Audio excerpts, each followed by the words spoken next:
Bismillahirrahmanirrahim. Assalamualaikum warahmatullahi wabarakatuh. Salam sejahtera bagi kita semuanya. Apa kabar anak ibu semuanya? Khususnya kelas 10. Semoga kita semuanya dalam keadaan sehat walafiat dan tetap bersemangat dalam menuntut ilmu kapanpun, dimanapun, dan kepada siapapun. Baiklah, kita memasuki subbab yang ketiga, faktor-faktor pembentuk integrasi nasional, bagian daripada materi bab yang kelima dengan judul Integrasi Nasional dalam Bingkai Bhinneka Tunggal Ika. Manusia hidup dalam realitas yang plural, hal yang sama juga pada masyarakat Indonesia yang majemuk, plural society. Corak masyarakat Indonesia adalah berbhinneka tunggal ika, bukan lagi keanekaragaman suku, bangsa, dan kebudayaannya, melainkan keanekaragaman kebudayaan yang berada dalam masyarakat Indonesia. Dalam masyarakat majemuk seperti Indonesia, dilihat memiliki suatu kebudayaan yang berlaku secara umum dalam masyarakat. Masyarakat plural merupakan belati bermata ganda di mana pluralitas sebagai rahmat dan sebagai ancaman juga. Pemahaman pluralitas sebagai rahmat adalah keberanian untuk menerima perbedaan. Menerima perbedaan bukan hanya dengan kompetensi keterampilan, melainkan lebih banyak terkait dengan persepsi dan sikap sesuai dengan realitas kehidupan yang menyeluruh. Dengan demikian, kita perlu memahami dan mengetahui faktor-faktor pembentuk integrasi nasional, baik itu faktor pembentuk maupun faktor penghambat integrasi nasional. Berikut akan kita bahas mengenai faktor-faktor pembentuk integrasi nasional. Ada 10 poin faktor pembentuk integrasi nasional. Yang pertama, adanya rasa senasib dan seperjuangan yang diakibatkan oleh faktor sejarah. Ya, apa itu faktor sejarahnya? Kita sama-sama pernah merasakan pahit dan getirnya rasa sakit bagaimana kita dijajah oleh negara-negara asing. Kemudian yang kedua, adanya ideologi nasional yang tercermin dalam simbol negara, yaitu Garuda, Pancasila, dan semboyan Bhinneka Tunggal Ika. Selanjutnya yang ketiga, adanya tekad serta keinginan untuk bersatu di kalangan bangsa Indonesia seperti yang dinyatakan dalam Sumpah Pemuda. Yang keempat, adanya ancaman dari luar yang menyebabkan munculnya semangat nasionalisme di kalangan bangsa Indonesia. Yang kelima, penggunaan bahasa Indonesia. Keenam, adanya semangat persatuan dan kesatuan dalam bangsa, bahasa, dan tanah air Indonesia.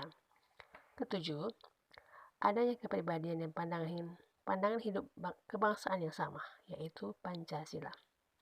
8. Adanya jiwa dan semangat gotong royong, solidaritas, dan toleransi keagamaan yang kuat. Selanjutnya yang ke-9, adanya rasa senasib sepenanggungan akibat penderitaan penjajahan. 10. Adanya rasa cinta tanah air dan mencintai produk-produk dalam negeri. Jadi, 10 faktor ini adalah faktor-faktor pembentuk integrasi nasional. Tanpa 10 faktor ini, maka integrasi nasional tidak akan terrealisasi di negara Indonesia.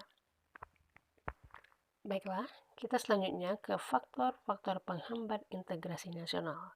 Kalau sebelumnya itu adalah faktor pembentuk integrasi nasional, maka ini adalah faktor penghambat integrasi nasional. Dengan kata lain, bahwa integrasi nasional tidak akan terbentuk karena adanya faktor-faktor penghambat tersebut. Apa saja faktor penghambat integrasi nasional? Yang pertama, kurangnya penghargaan terhadap kemajemukan yang bersifat heterogen. Bahwa kita tahu bahwa negara Indonesia ini terdiri dari beraneka ragam suku, kebudayaannya berbeda, bahasanya tentunya berbeda, kulit, kemudian karakteristiknya berbeda.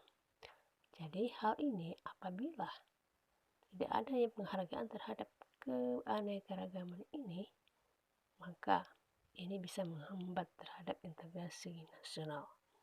Yang kedua, faktor penghambat integrasi nasional yang kedua adalah kurangnya toleransi antar golongan. Yang ketiga, kurangnya kesadaran dari masyarakat Indonesia terhadap ancaman dan gangguan dari luar. Keempat, adanya ketidakpuasan terhadap ketimpangan dan ketidakmerataan hasil-hasil pembangunan. Upaya untuk mencapai integrasi nasional dapat dilakukan dengan cara menjaga keselarasan antar budaya. Hal itu dapat terwujud jika ada peran serta pemerintah dan partisipasi masyarakat dalam proses integrasi nasional. Baiklah, marilah kita ke subbab yang keempat, yaitu tantangan dalam menjaga keutuhan NKRI. Tantangan dalam menjaga keutuhan NKRI. Apa itu tantangan? Tantangan artinya adalah hal atau usaha yang bertujuan untuk menggugah kemampuan. Fenomena global masih mengetengahkan penguatan nilai-nilai universal, yakni demokrasi dan hak asasi manusia. Bersama dengan itu, isu lingkungan hidup dan dampak pemanasan global memunculkan persoalan yang serius, memerlukan respons secara internasional. Pemanasan global telah berdampak terhadap perubahan musim yang tidak menentu, yang mengancam kehidupan manusia dalam bentuk ancaman kelaparan, wabah penyakit, dan bencana alam yang berpotensi mengganggu stabilitas ekonomi dan keamanan. Peta keamanan global menampilkan terorisme menjadi ancaman global.